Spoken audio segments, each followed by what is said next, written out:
Hi everyone, this is Sairani Bora from Golaghat, Assam.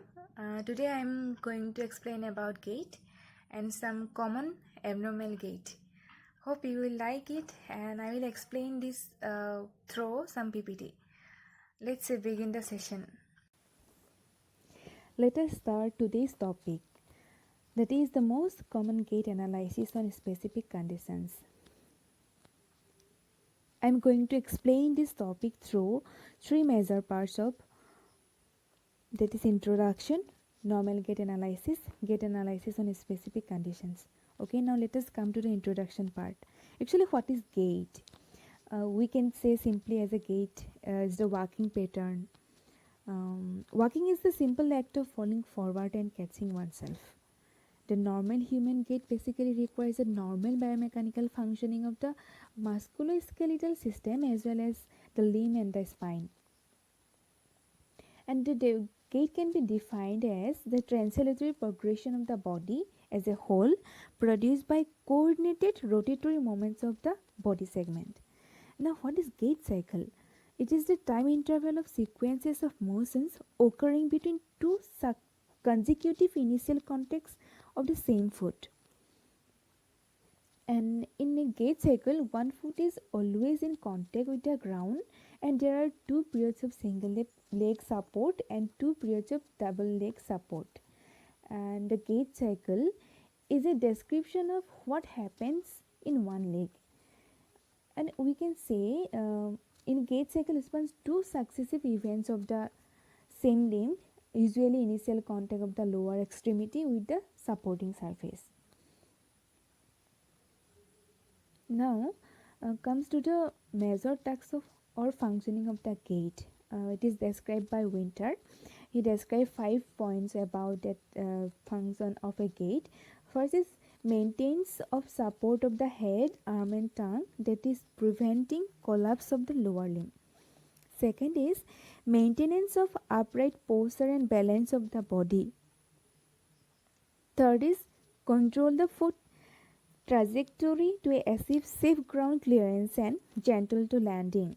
Fourth is generation of mechanical energy to maintain the present forward velocity or increase the forward velocity. The list, that is the fifth one, is absorption of mechanical energy for shock absorption and stability or to decrease the forward velocity of the body. Okay. Now comes to the gait cycle. As I say, that gait cycle spans two successive events of the same limbs.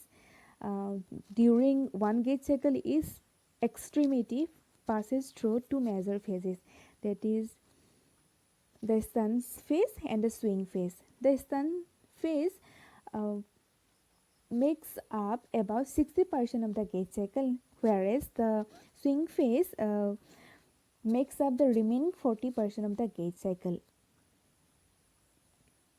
In the picture you can see what is stance phase and the swing phase. It is described so nicely. We can categorize stance phase into 5 subcategory events and then the swing phase into 3 subcategory events. Now comes to the stance phase. Actually, what is stance phase? When some part of the foot is in contact with the ground, you can see in the picture that is here that the foot is contact with the ground. The right here the picture is shown the gait cycle of the right foot, and this is the 5 subcategory of the stance phase, so that we can call or we can describe the stance phase as when some part of the foot is in contact with the floor. It is called as stance phase. Okay, it has 5 subcategories, that is the initial contact, which can also call as heel strike, loaded response, which can also call as foot flat, mid stance, which is also called as single leg sub stance, terminal stance or heel off, pre-swing or toe off. Now comes to the initial contact. You can observe the photo or the figure from which we can describe what is actually stance phase or the initial contact in stance phase. Actually, initial contact can be described as the phase in which the foot of the landing extremity strikes the ground, and it is the beginning of stance phase when the heel contacts with the ground. Okay, now what is actually foot flat? In the name also it is described what is actually foot flat. That is, it is the point at which the foot fully contacts the ground. Mid stance, 30% of gait cycle is covered by the mid stance, and it is the point at which the body weight is directly over the supporting lower extremity. And a heel of 40% of the gait cycle is occupied by the heel of, and it is the point at which the heel of the reference extremity leaves the ground. And toe of, 60% of the gait cycle is the toe of, and it is the instant at which the toe of the foot leaves the ground. Usually it is about 60%. Swing phase can be described as the events in where the foot is not contact with the floor. It makes up the remaining 40% of the gait cycle. The events in swing phase are three, that is the early swing phase or initial swing phase, which is also called as acceleration, mid swing, and the last one is late swing or terminal swing or the deceleration. Initial swing occurs in the beginning of the swing phase, that is, the toe leaves the ground and continues until mid swing, or it is the point at which the swing extremity is directly under the body. We can see the initial swing phase, mid swing phase, terminal swing phase in this picture nicely. And second one is the mid swing phase, in which it occurs approximately when the extremity passes directly beneath the body and from the end of the acceleration to the beginning of the deceleration. Last, that is the third one, is the late swing phase. It occurs after mid swing when the limb is preparing for the heel strike.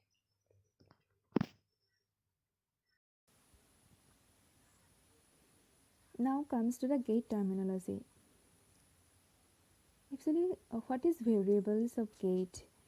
Variables of gait is essential quantitative information about the gait, and there are two basic variables which provide basic description of human gait, and we can divide the variables into two categories, as you can see in the table, that is temporal variable and distance variable. Temporal variable is always related to the time, and distance variable is always related to the distance. Okay, and this variable can be affected by some factors like age, gender, height, size and shape of bony components, muscle strength, joint mobility, habit, psychological status, etc.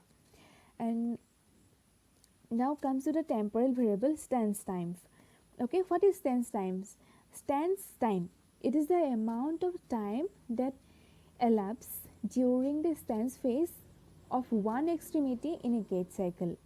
Okay, now the what is single support time? That is the amount of time that required during the period when only one extremity is on the supporting surface in a gait cycle. And double support time, the name also described this is as it is the amount of time spent with both feet on the ground during one gait cycle, and the percentage of the spent of the double support time will decrease as the speed of the walking will increase. Okay, now what is step time or step duration? The amount of time spent during a single step is the step duration. Okay, now what is actually cadence? Cadence is most or very much important.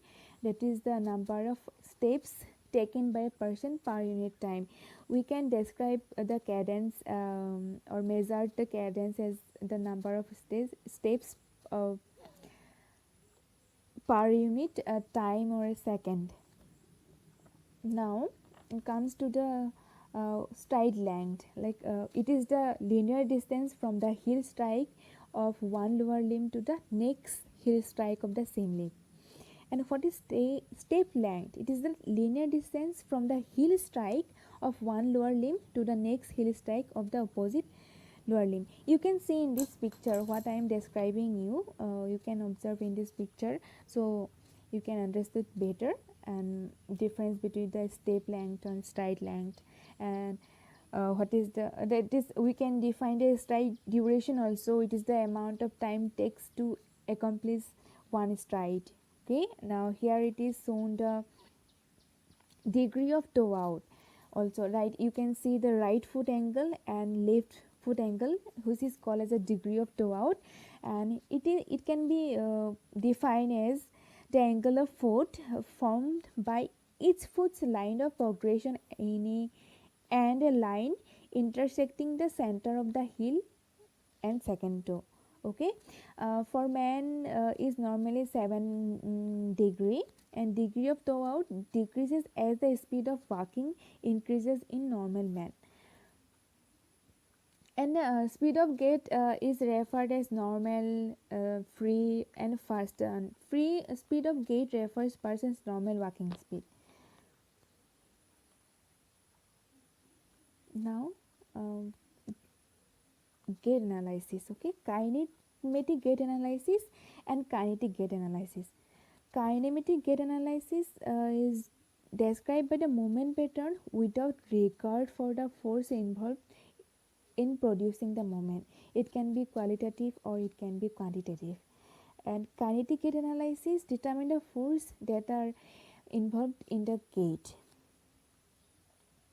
Analysis of gait can be done through observational method, like through naked eye examination, photographic method, through television, video, movie analysis, force plate study method, ground reaction force method, electromyographic study, which is also called the EMG, electrogoniometric study.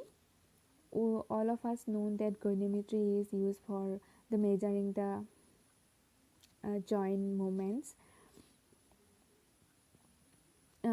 Now energy expenditure or required method, multisentinel functional electrical stimulation method, which is also short form as MFES. Now comes to the abnormal gait. Abnormalities in gait can be due to some neurological problems, muscular problems, length discrepancy problems, joint or muscle limitations problems, like pain problems. So we categorize all the abnormal gait into neurological gait, muscular weakness gait, leg length discrepancy gait, joint or muscle limitation gait, and pain gait.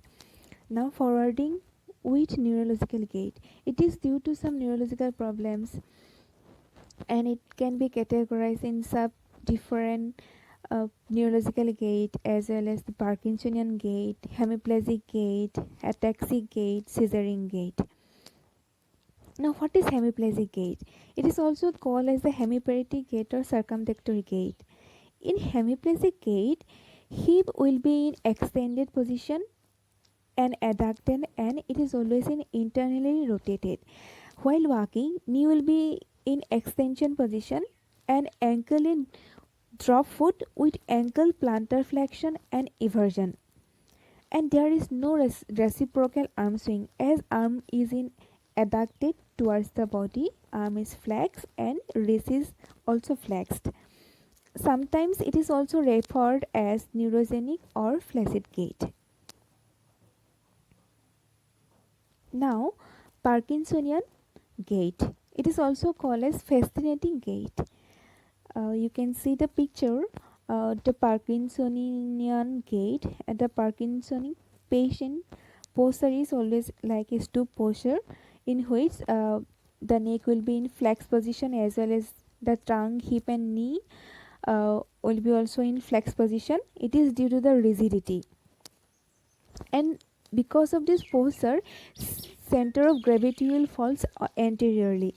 Again, there will be a short rapid steps at a time.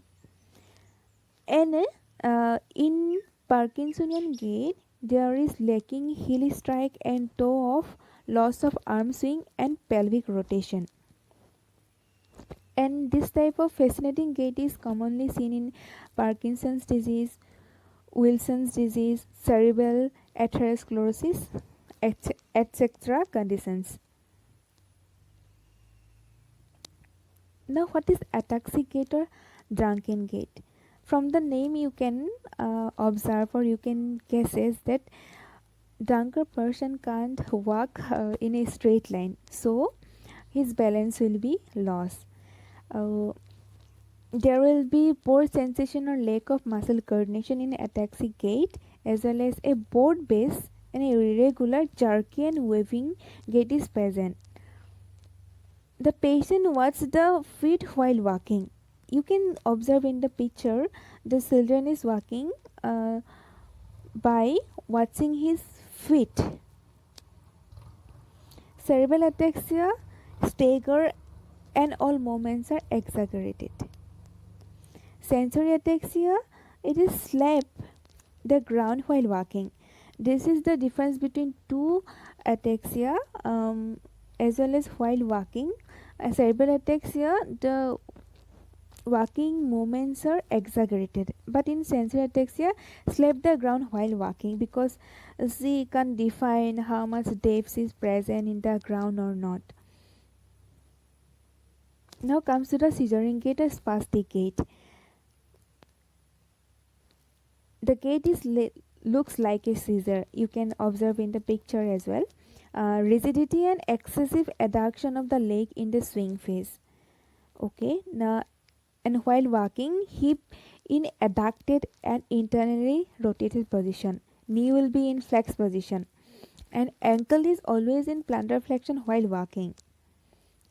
And it is because due to the paralysis of hip adductors muscle is seen. Commonly observed in plastic paralysis or paraplegia.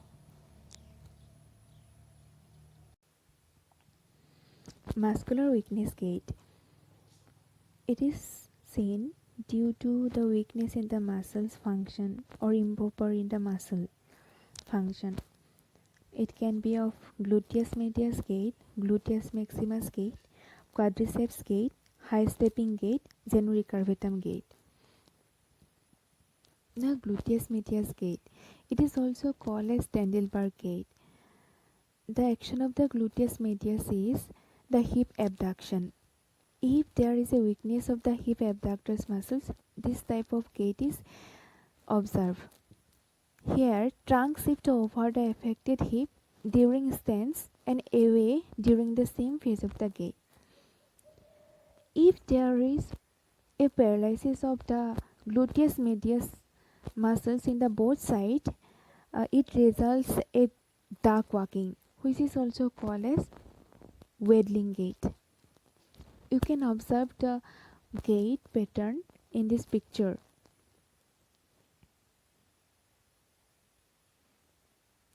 Gluteus maximus gait. It is also called as rocking horse gait. You can see the patient position. As we know that the action of the gluteus maximus is the extension of the hip. If there is a weakness or paralysis of the extensor muscles, this type of gait will be observed. Here, posterior tilting of the hip will be observed. As there is posterior tilting of the hip, center of gravity will shift towards the stance hip. In walking, forward and backward movement of the trunk will be observed. Now, this is the quadriceps gait, which is also called as hand to knee gait. A quadriceps muscle can be injured due to nerve neuropathy, reflex inhibition, and 3-degree trauma strain. compensates in the trunk and lower leg. Knee hyperextended with ankle plantar flexion will be observed in this gait, and the patient will stabilize the knee by leaning on the affected side and pressing over lower thigh by ipsilateral hand. You can see the gait pattern and the pressing over the thigh by the ipsilateral hand in this picture so well. Now high stepping gait and foot drop gait. This gait is commonly seen due to the weakness in the dorsiflexor muscles. Here the person will lift the knee higher than the normal to avoid dragging the toes against the ground. There will be lack of heel strike in stance phase where the toes touches the ground first. Now Zenu recurvatum gait. Zenu recurvatum gait is commonly seen in the poliomyelitis patients. It is due to the weakness in the hamstring muscles.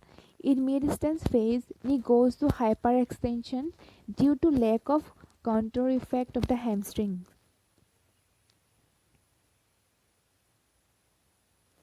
Leg length discrepancy gait. In this gait, there will be a certain length of one leg. You can observe in this picture, that is the left side of the leg is shortened than the right side of the leg. During this stance phase of this gait, pelvic dip to the shortened side, and there will be toe walking in the affected side because they will try to touch the ground, and we will observe opposite side leg will increase its hip and knee flexions as to reduce its length. Now most common gait, that is the painful gait, limping gait or sciatic gait, or we also call as antalgic gait. It is due to pain anywhere from foot to hip. The patient will avoid bearing weights on the affected side while walking.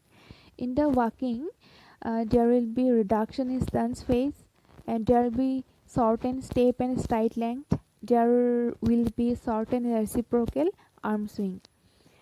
In this gait, we will observe increased velocity of swing, as well as it is commonly observed in osteoarthritis, fracture and tendinitis patients. Now comes to the joint or muscle limitation gait. It is due to the improper function of the muscles or joint. It can be of various types of gait like equinus gait, calcaneal gait. Equinus gait, it is also called as toe walking gait, as it is nicely shown in the picture. The person is walking in toes. This childhood gait is seen with clubfoot. Clubfoot is also called as a Talipus equinovarus. All of us know it. Weight bearing on the affected limb is decreased and a limp is present during this gait.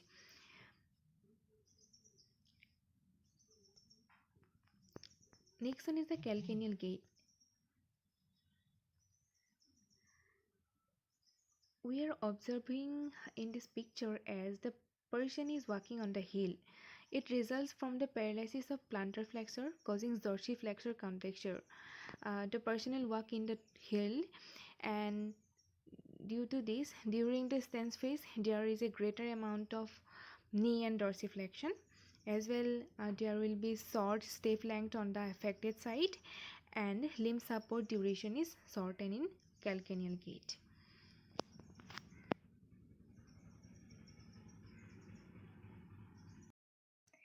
This is all about my today's topic. Hope you understood, and thank you once again.